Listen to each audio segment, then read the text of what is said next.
Narcissism एक ऐसी मानसिक बीमारी है जो पेरेंट्स अपने बच्चे के साथ अगर गलत कर रहे हैं तो खैर वो तो गलत है, उस पेरेंट को तो हम नहीं बदल सकते। पर अपने बच्चों को बनाते वक़्त, अपने बच्चों का अस्तित्व, उनका कैरेक्टर, उनकी बिल्डिंग, उनके जो संस्कार बनाते वक़्त एक पेरेंट को ये ज़रूर ध्यान देना चाहिए कि वो अपने बच्चे को कैसा बना रहा है। क्योंकि उसी से उस बच्चे का पूरा जीवन तय होता है कि वो बच्चा या तो बहुत अच्छा निकलेगा या वो अपने माँ-बाप की कॉपी निकल आएगा।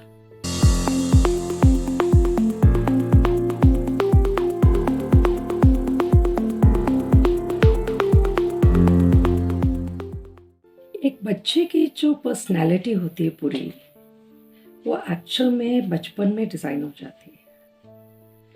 और जो भी बच्चा बनता है और जिस प्रकार का स्वभाव होता है बच्चे का, वो होता है कि उसके पालन-पोषण कैसे हुआ, उसको कैसे चीज़ें सिखाई गईं या घर का माहौल कैसा था।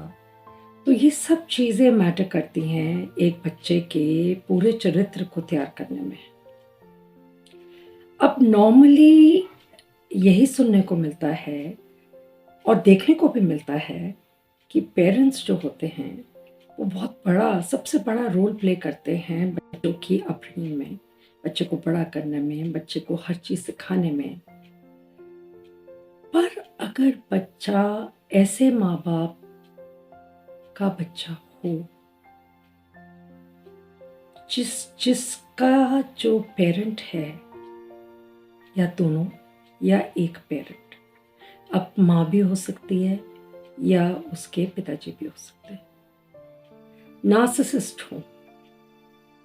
नार्सिसिस्ट का मतलब होता है आत्म मुक्तता, मतलब कि अपने आप से ही प्रेम करना। अब ऐसे में तो ऑलमोस्ट हो सकता है बहुत घरों में ऐसे लोग रहते हो, पर किसी ने कभी ध्यान ना दिया हो कि एक इंसान किसी प्रकार से अगर कभी बिहेव करता है तो वो क्यों करता है ऐसे। पर I have done a lot of study about narcissism और बहुत किताबें भी पढ़ी और बहुत कैरेक्टर्स पढ़े डिफरेंट डिफरेंट कि कोई भी इंसान नार्सिसिस्ट हो सकता है।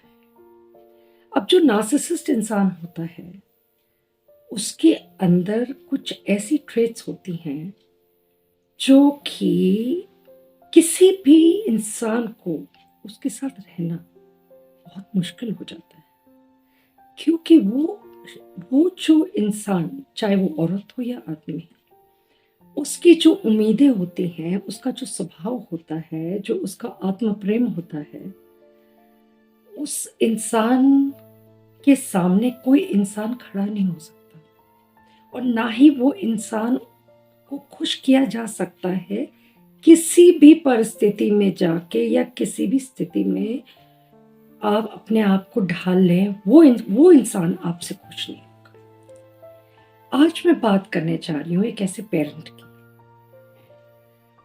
हम लोगों को अब जैसे-जैसे अ हमारी social media, television, YouTube, you get to see so much, so many books, आपको तो ई-बुक्स भी मिलती हैं। अब आपका नॉलेज गेन करने के बहुत से तरीके हैं।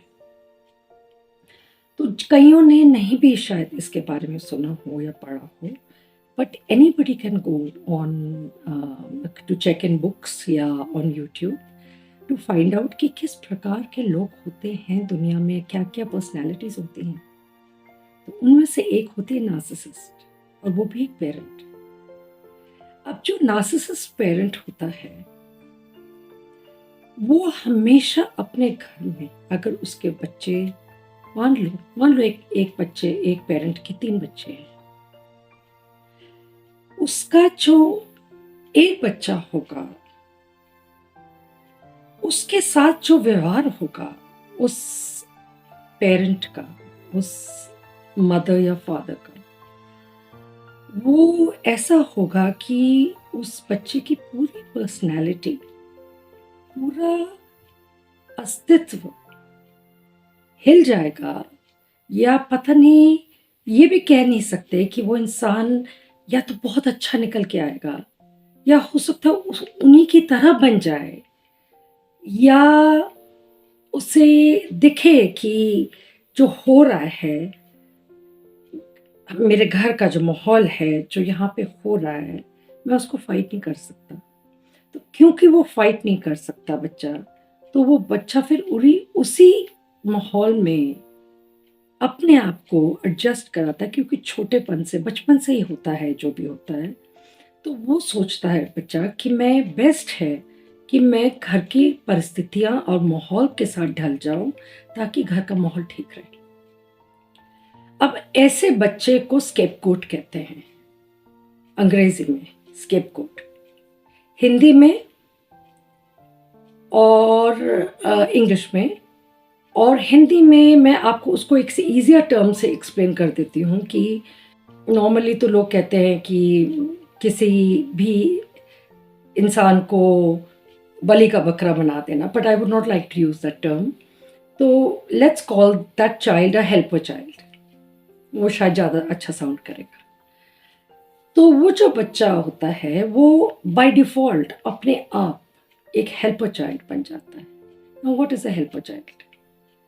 अ हेल्पर चाइल्ड इज़ जो हर चीज़ अपने घर में अपने माँ-बाप के अनुसार करता है या करती है, और उसे अपने मानसिक परिस्थिति का ध्यान रखने की इजाज़त नहीं है, उसको सोचने की इजाज़त नहीं है, उसको कुछ करने की इजाज़त नहीं है उनकी मर्ज़ी के बगैर। और उस हेल्पर चाइल्ड को कितने प्रकार से इस्तेमाल किया जाता है हर हर काम को करने के लिए। यू कैन से कि उसको घर का जैसे कि सर्वेंट बना दिया, पर उस बच्चे के ऊपर अगर गुस्सा आ रहा है, या कभी-कभी तो इस लेवल तक पेरेंट्स पहुँच जाते हैं कि बिना कारण मारपीट शुरू कर देते हैं बच्चे के साथ, क्योंकि वो बच्चा सब कुछ आपसे ले लेता है। तो इसलिए आप उस बच्चे को जितना दबा सकते हैं, आप दबाते हैं। अब जो पेरेंट ऐसे होता है, वो अक्सर कारण पता नहीं होता कि वो ऐसे क्यों बिहेव कर रहे हैं अपने ही बच्चे के साथ, जिसको आपने खुद पैदा किया है। कभी-कभी तो ऐसा भी होता है कि वो बच्चा से शायद एनवियस या एक जेलस फॉर्म बन जाता है कि उस बच्चे के अंदर कुछ ऐसी पर्सनैलिटी होती है जो कि वो नार्सिसिस्ट पेरेंट जो है, उसे पसंद नहीं है। और जैसे मैंने आपसे पहले भी कहा है कि नार्सिसिस्ट वो होता है जो अपने खुद से जितना प्रेम करता है, वो दुनिया में किसी से नहीं करता। ऐसे लोग होते हैं, पर सुनने को ज़रा कम मिलेगा कि अगर माँ-बाप ऐसे हों तो।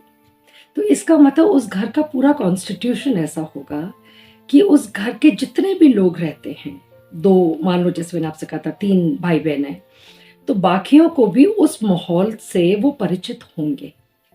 पर ज़रूरी नहीं है कि तीनों बच्चों के साथ एक सा व्यवहार किया जाए।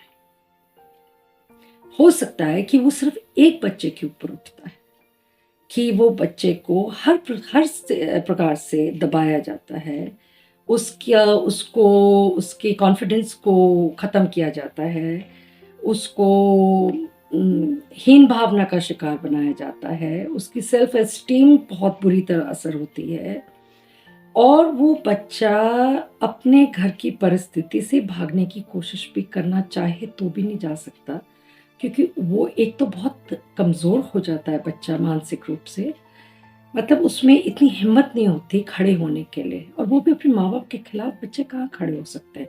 वो बच्चे होते हैं जो अपने लिए खड़ा होना जानते हैं, जैसे उनको बचपन से ज़्यादा प्यार दिया हो या बच्चे को बोलने की इजाज़त दी हो, तो वो बच्चा बोल सकता है। पर जिस बच्चे को छोटेपन से ही दबाया जाए और वो बच्चा कुछ कह नहीं सकता, तो ऐसी परिस्थिति में वो बच्चा जो है, जो हेल्पर चाइल्ड है, उसको बहुत सी मुश्किलों का सामना फेस करना पड़ता है। यहाँ तक कि उसे ये भी दिखता है कि मेरे जो भाई-बहन हैं, उनको भी दिख रहा है कि मेरे साथ ये हो रहा है, पर उसके भाई-बहन कुछ कर नहीं सकते। कभी-कभी ऐसा होता है कुछ कर नहीं सकते, कभी-कभी ऐसा भी होता है कि कुछ करना नहीं चाहते। अब ये उनकी क्या परिस्थिति है, ये मैं आपको अपने अगले वीडियोज़ में बताऊँगी कि उन बच्चों का टेम्परामेंट कैसा होता है और उन बच्चों को क्या बुलाया जाता है। एनीवे अभी मैं बात कर रही हूँ हेल्पर चाइल्ड मतलब स्केपगोट। तो ऐसे में उस बच्चे को ना तो वो सारी सुविधाएँ मिलती हैं, जो बाकी भाई-बहनों को मिलती हैं और ना ही उसको कपड़े अगर चाहिए या उसको एक एक ट्यूशन का की ज़रूरत है या मान लो स्कूल है तो बाकी बच्चों को किसी और स्कूल में डाला जाएगा, उस बच्चे को किसी और स्कूल में डाला जाएगा। सुनने में ये ज़रूर अजीब लग रहा है पर ये बहुत होता है। बहुत होता है ये और कई घरों में होता है। तो इसलिए कुछ लोग इसे समझ नहीं पाते तो वो कह नहीं सकते कि ये एक्चुअल में ये प्रॉब्लम है। बट एक्चुअल में ये प्रॉब्लम नार्सिसिस्ट इंसान की होती है और वो बच्चे जो उनको ज़्यादातर क्या होता है नार्सिसिस्ट बिहेवियर इंसान हस्बैंड वाइफ के बीच में ज़्यादा होता है कि या तो औरत होगी बहुत ज़्यादा या आदमी होगा बहुत ज़्यादा। तो ऐसे में वो इंसान जो भी उन दोनों में से नार्सिसिस्ट है, दूसरे का जीना बहुत मुश्किल कर देता है। पर आपने रिश्ता किया है, आप साथ रहते हैं, कुछ लोग उन रिश्तों से निकल भी जाते हैं, कुछ लोग नहीं निकल पाते तो उसी में जीते हैं, उसी परिस्थिति में रहते हैं। और एक नार्सिसिस्ट का ये भी पता नहीं होता कि आज उसके मन में क्या है और कल क्या होगा। उसको कोई चीज़ खुश नहीं कर सकती और हेल्पर चाइल्ड से तो वो जितनी उम्मीदें करे वो कम होती है। अब वो हेल्पर चाइल्ड जो होता है, उसके बहुत से कैरेक्टर्स डिफरेंट कैरेक्टर ट्रेट्स आ सकते हैं उस बच्चे में। या तो वो बच्चा बिल्कुल अपने माँ या पिता की तरह बन जाता है, देख-देख के और या वो बच्चे के अंदर इतनी ज़्यादा इमोशनल फ़ील होता है, मतलब एम्पैथी मतलब अपने आप को अगले के लिए महसूस करना। मतलब अगर कोई इंसान मुश्किल में है, तो आप लिटरली उस इंसान की मुश्किल मानसिक स्थिति को उसके एक तरीके से अंदर जाके उसे समझ सकते हो कि वो इंसान किस परिस्थिति से निकल रहा है। तो ये जो भावना होती है एम्पैथी की, ये बहुत ज़्यादा आ जाती है उस बच्चे में, जो बच्चा एक स्केपगोट होता है।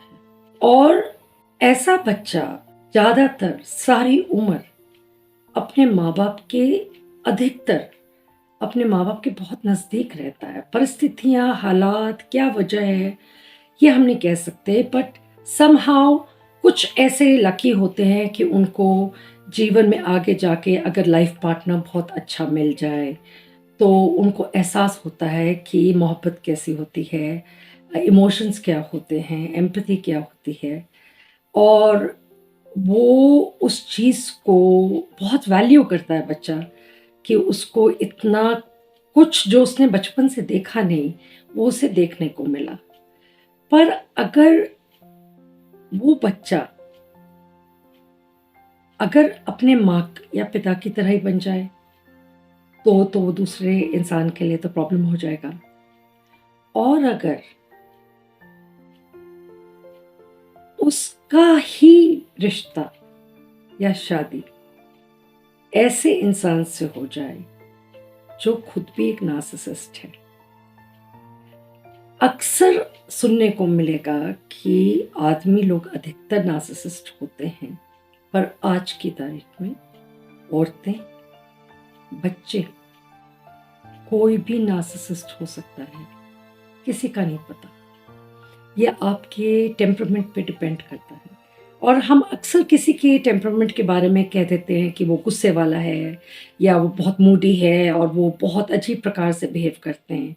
बट एक्चुअली जब साइकोलॉजिस्ट ऐसे लोगों को पढ़ते हैं या मिलते हैं, तो वो ये जान जाते हैं कि ये जो ट्रेट है उस इंसान के अंदर, वो नार्सिसिस्ट का ट्रेट है। और जब वो इंसान उसने शादी जब वो जो हेल्पर चाइल्ड है, उसकी शादी घर से बाहर होती मतलब किसी और जगह पे हो और अगर वो इंसान भी बिल्कुल वैसा हो जैसे कि उसके माँ-बाप थे, तो आप खुद ही सोच सकते हैं कि उस बच्चे की क्या परिस्थितियाँ होंगी और वो बच्चा कैसा जीवन जिएगा। पहली बात तो ये कि एक नार्सिसिस्ट अधिकतर आपको जीने की इजाज़त नहीं देता। आपको जब तक वो चोक ना करते, वो संतुष्ट नहीं होता, उनके अंदर इमोशंस नहीं होते और ना ही वो इंसान आपके प्रति कोई भी भावना, ख़ास करके अच्छी जो हो, वो रखें और उनको हर वक़्त एक ऐसा बंदा चाहिए होता है जिसको वो दबा के रखें। अब माँ-बाप तो ये कई कई बार ऐसा होता है कि मदर ऐसी होती है या फादर ऐसे होते हैं। तो वो ये इसका तो वो बच्चा तो कुछ कर ही नहीं सकता, निकल ही नहीं सकता उस परिस्थिति से। पर ऐसा बच्चा कुछ चीज़ें ऐसी हैं जो बहुत जल्दी सीख जाता है और वो होती है एम्पैथी, जैसे मैंने अभी थोड़ी देर पहले कहा था। उस बच्चे के अंदर अगले के प्रति इतनी एम्पैथी होती है क्योंकि वो जिस परिस्थिति से निकल रहा होता है वो बच्चा, वो इस बात को बहुत अच्छे से एहसास कर सकता है कि इसमें महसूस क्या-क्या होता है। तो इसलिए जब भी किसी इंसान को थोड़ी-सी भी तकलीफ हो या दुःख दर्द हो, चाहे उसका भाई-बहन हो, चाहे उसके अगर माँ ऐसी है और पिताजी अच्छे हैं और पिताजी के साथ भी माँ का व्यवहार बहुत अच्छा नहीं है, तो उसको एहसास हो सकता है कि मेरे भाई-बहन या मेरे माँ या बाप या पिताजी के साथ कैसा समय कट रहा है और वो कैसे समय काट रहे हैं। पर वो कर तो कुछ नहीं सकता, क्योंकि वो खुद ही एक ऐसी परिस्थिति से निकल रहा है कि वो खुद अपना सर्वाइवल करना उसके लिए ज़रूरी है। और एक चीज़ और बहुत अच्छी होती है, जो बच्चे हेल्पर चाइल्ड होते हैं, वो अधिकतर बहुत ही ज़्यादा प्यार करने वाले लोग होते हैं, बहुत ज़्यादा। उन्हें मिला नहीं होता है ना और उन्होंने देखा भी होता है कि और भाई-बहनों को मिल रहा है, पर उन्हें नहीं मिल रहा। तो उनको इस चीज़ को देख देख के उनको एहसास तो होता है, एम्पैथी तो बहुत होती है। तो उनको एहसास होता है कि अगले को जो मोहब्बत मिल रही है, वो उसमें महसूस कैसा किया जाता है। पर खुद महसूस इसलिए नहीं कर सकता क्योंकि उसे मिलती नहीं है। तो ऐसा इंसान जो होता है, उसके अंदर बहुत प्रेम होता है। दूसरी बात, वो जो हेल्पर चाइल्ड है, जिसको बचपन में पेरेंट्स ने बहुत ज़्यादा दबाया, उसका बहुत ज़्यादा कभी-कभी फिज़िकल अब्यूज़ भी किया। उसको पता नहीं क्या वजह होती है जो ये एक ऐसी साइकोलॉजी है जो साइकोलॉजिस्ट भी अक्सर इस चीज़ के बारे में बात करते हैं और कहते हैं कि हमारी समझ में नहीं आता कि कोई इंसान ऐसा क्यों होता है और ऐसे क्यों करता है।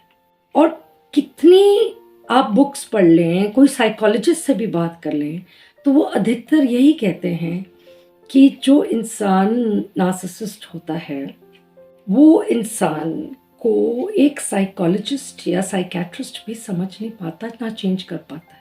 क्योंकि अगला पहले तो मानने को तैयार ही नहीं कि मेरे में कमी है और ना ही ऐसा इंसान जाएगा जाके अपने आप को दिखाएगा किसी साइकोलॉजिस्ट को या साइकियाट्रिस्ट को।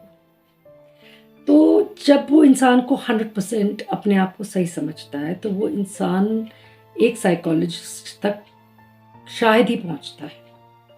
तो आज के युग में भी इतना साइंस, मेडिसिन एक्सपैंड हो गया है, पर फिर भी एक नार्सिसिस्ट इंसान के लिए एक ढंग से कोई इलाज नहीं है। कोई तरीका नहीं है उस इंसान को ठीक करने का। वो तय उम्र वो इंसान वैसे ही रहता है जैसा वो शुरू से होता है। अच्छा, अब मैंने आपसे कहा कि वो जो बच्चा है, जो हेल्पर चाइल्ड है, उसने तो सारी उम्र उसको आदत होती है अपने घर की देख-रेख करने की। वो अपने घर का साफ-सफाई सब कुछ करता है वो बच्चा। काम हेल्पर्स की तरह नहीं, मतलब इस प्रकार से कि वो किसी प्रकार से उस नार्सिसिस्ट पेरेंट को खुश कर दे। तो वो अपनी तरफ से वो हर जगह को बहुत साफ सुथरा रखने की कोशिश करता है। तो ऐसे बच्चे ज़्यादातर बहुत साफ सफाई पसंद होते हैं और हर अपनी जगह, खास करके जो उसकी खुद की जगह होती है, वो बहुत साफ सुथरी रहती है और वो किसी के कुछ कहने से पहले ही वो काम भी कर देते हैं। तो अगर मान लो उस बच्चे के अंदर जो भी परफॉर्मेंस, उसका जो ट्रेट्स आ रहे हैं, पर्सनैलिटी ट्रेट्स, उसमें एक तो बहुत लविंग होगा, एक बहुत एम्पैथेटिक होगा, will be a very good parent, बहुत बहुत अच्छा पेरेंट होगा, क्योंकि उसने झेला है, उसने मुसीबत झेली है, कि उसको पता है कि एक माँ बाप अगर अपने बच्चे के साथ गलत करते हैं, बेशक बच्चा खुद का जन्मा है, पर वो व्यवहार, ये तो नहीं कह सकते सौतेलापन भला करते हैं, पर पता नहीं क्यों उनको एक आनंद मिलता है अपने उस बच्चे को दबा के रखना और उसके साथ ऐसा व्यवहार करना कि उनको हर वक़्त एक कोई इंसान उनके पास रहे कंट्रोल में, जिसको वो अपने हिसाब से घुमा सके। अब ये भी एक आदत है जो कई घरों में हो सकती है, कई घरों में लोगों को एहसास भी नहीं होगा कि उनके घर में ऐसे लोग होते हैं। कभी-कभी एक पूरा परिवार ऐसा होता है, कभी-कभी सारे घर के बच्चे ऐसे होते हैं और कभी-कभी कोई लड़का, मान लो उसके माँ-बाप ऐसे थे, तो वो बड़ा होके वो भी वही बनता है। तो जिस लड़की की शादी उस बच्चे से होती है, उसको उसका जीवन बहुत ही मुश्किल मार्ग बन जाता है जीना और वो बहुत ही मुश्किलों से निकलता है बच्चा। तो वो जो पेरेंट जो हेल्पर चाइल्ड है, अगर उसकी शादी अच्छी जगह हुई है और अच्छे इंसान से हुई है, तो फिर वो हर चीज़ उसके विपरीत करता है या करती है, जो उसके माँ-बाप ने उसके साथ किया होता है। पर एक अजीब-सी एक सिचुएशन है कि उस बच्चे को समहाउ और द अदर, वो बच्चा अपने पेरेंट्स के साथ तय उम्र किसी न किसी ज़िम्मेवारी पे वो बच्चा फँस जाता है। ये हमेशा हुआ है कि बहुत कम नार्सिसिस्ट लोगों के बच्चे जो होते हैं, वो अपने आप को बचा के निकल जाते हैं उस चुंगल से, जिस चुंगल से वो बहुत छटपटाते हैं निकलने के लिए, पर निकल नहीं सकते। और अगर उनको शादी एक अच्छे इंसान से हुई तो ठीक है, अगर उनको बाहर निकलने का मौका मिल भी गया, बट फिर भी अपने उन बच्चों की, उन पेरेंट्स की देख-रेख, उनका बुढ़ापा, उनकी ज़रूरतें उस बच्चे पे अपने आप आके एक ढंग से गिरती हैं। वो बच्चा चाहे लेना चाहे या ना लेना चाहे, बाकी भाई-बहनों के हिसाब से वो सारी रिस्पॉन्सिबिलिटीज़ अपने पेरेंट्स की उस बच्चे के ऊपर आ जाती है और सबसे ज़्यादा उसी को अपने पेरेंट्स का और अपने अ, उम्र तो सबकी बढ़ती है, तो जब पेरेंट्स भी बड़ी उम्र के हो जाते हैं, उनके इस स्वभाव में फ़र्क नहीं आता है और वो कदर भी नहीं करते इस बात की कि हमारा वही बच्चा जिसको हमने इस प्रकार से पालन-पोषण किया, वही बच्चा हमारी सारी ज़रूरात पूरी कर रहा है और वही बच्चा हमारा इंतज़ाम कर रहा है हर चीज़ का और हमारा ध्यान रख रहा है। तो सारी ज़िम्मेदारियाँ एक तरीके से उस बच्चे पे आ जाती हैं और पर वो बच्चा बहुत अच्छा पेरेंट बनता है, बहुत अच्छा, और अपने बच्चों को बहुत अच्छे पालन-पोषण और संस्कार देता है। मतलब जो कमी उसके जीवन में होती है, वो अपने बच्चे के जीवन में देता है। एक चीज़ और बहुत खूबसूरत होती है उस हेल्पर चाइल्ड के लिए। उस हेल्पर चाइल्ड को शायद ये भी हो सकता है कि उसकी एजुकेशन पूरी ना हो, चाहे खुद से, चाहे माँ-बाप की वजह से। क्योंकि खुद से वो इतना स्ट्रेस्ड और डिप्रेशन में रहता है कि वो कुछ कर नहीं सकता। तो जिस वजह से उसकी पढ़ाई में ना मन लगता, ना किसी काम में मन लगता, वो बच्चा एक अलग दुनिया में जीता है। पर उस बच्चे के अंदर जो गॉड गिफ्ट होता है, वो जब उभर के बाहर आता है, तो वो शायद एक अलग ही प्रकार का, बहुत ही स्पेशल, टैलेंटेड, बहुत खूबियों से भरा हुआ, मतलब वो एक खान होता है टैलेंट की। और ये उस बच्चे को भी नहीं पता होता है कि मेरे अंदर ये सब है।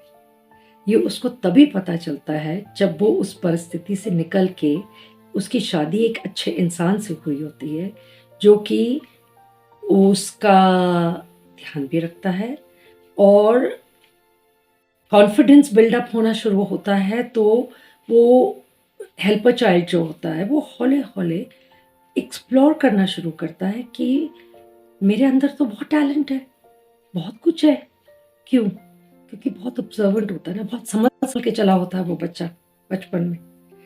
तो जिस बच्चे ने एक एक मिनट को एक तरीके से एक एक घंटे की तरह काटा, और जिसने हर चीज पे गौर किया, हर स्थिति को देखा, उसके अच्छाई बुराई सब देखी, तो उसने तो बहुत लेसन्स सीख लिए छोटी उम्र में। तो वो लेसन्स उसके अंदर से, अगर स्पाउस अच्छा हो तो उसका लाइफ पार्टनर, तो उसके अंदर का जो पोटेंशियल होता है, जो उसके अंदर का जो टैलेंट होता है, वो बच्चा इतना कामयाब होता है कि शायद वो अपने सारे भाई बहनों में से सबसे ज़्यादा कामयाब वही बच्चा होता है। और वो बच्चे के अंदर आगे बढ़ने की लालसा बहुत हो जाती है, क्योंकि उसको जो घुटन से निकला होता है ना वो बच्चा, तो उसको बहुत कुछ करने को, एक्सप्लोर करने को मिल जाता है।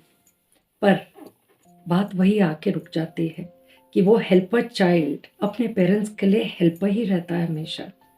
उसके पेरेंट्स चाहे अपने जीवन के आखिरी पड़ाव पे होंगे, अगर वो नार्सिसिस्ट हैं तो उनको अपने बच्चे का किया हुआ, और ये कि सिर्फ वही बच्चा कर रहा है और दूसरे बच्चे नहीं कर रहे, उनको ये नहीं दिखेगा कि हमारा ये बच्चा इतना स्पेशल है, कि हमने इतना गलत उसके साथ किया, पर वो बच्चा आज भी हमारी देख रेख करता है, हमारी सारी ज़रूरतों को पूरी करता है, और एक ढंग से एक बड़ा रोल प्ले कर लेता है घर में बड़े होने का, जो कि ये किसी भी बच्चे के साथ हो सकता है, चाहे घर के सबसे बड़े बच्चे के साथ हो, बीच वाले के साथ हो, छोटे वाले के साथ हो, किसी के साथ भी हो सकता है।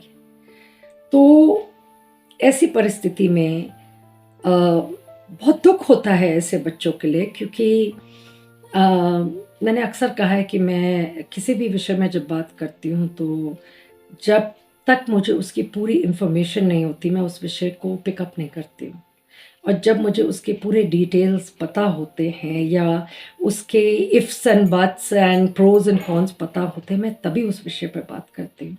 और मुझे इस विषय के बारे में बहुत बहुत जानकारी है, इसलिए मैंने इस टॉपिक को आज रेस किया कि हो सकता है कुछ और घरों में भी ऐसा होता हो, जो मैंने देखा है। और जो मैंने देखा है वो उसी एक घर में बाकी परिस्थितियां भी देखी हैं जो बाकी बच्चों के साथ होते हैं, जिसका मैं वीडियो बनाऊंगी। तो सिर्फ ये कहना चाहती हूँ कि नार्सिसिज्म एक ऐसी मानसिक बीमारी है जो पेरेंट्स अपने बच्चे के साथ अगर गलत कर रहे हैं तो खैर वो तो गलत है, उस पेरेंट को तो हम नहीं बदल सकते। पर अपने बच्चों को बनाते वक़्त, अपने बच्चों का अस्तित्व, उनका कैरेक्टर, उनकी बिल्डिंग, उनके जो संस्कार बनाते वक़्त एक पेरेंट को ये ज़रूर ध्यान देना चाहिए कि वो अपने बच्चे को कैसा बना रहा है, क्योंकि उसी से उस बच्चे का पूरा जीवन तय होता है कि वो बच्चा या तो बहुत अच्छा निकलेगा या वो अपने माँ-बाप की कॉपी निकल आएगा। तो ऐसे में उस बच्चे के प्रति एक और लोगों को तो भावना अच्छी हो सकती है, पर जिन्होंने उसे पैदा किया उन्हें नहीं होती है, और उनको मदद भी कहीं से नहीं मिलती है, और ना उनके लिए कोई कुछ कर सकता है। तो जिस दौर से वो निकलते हैं वो एक नाइटमेयर होता है, और ये वो बच्चा जानता है सिर्फ कि इन चीज़ों के साथ तय उम्र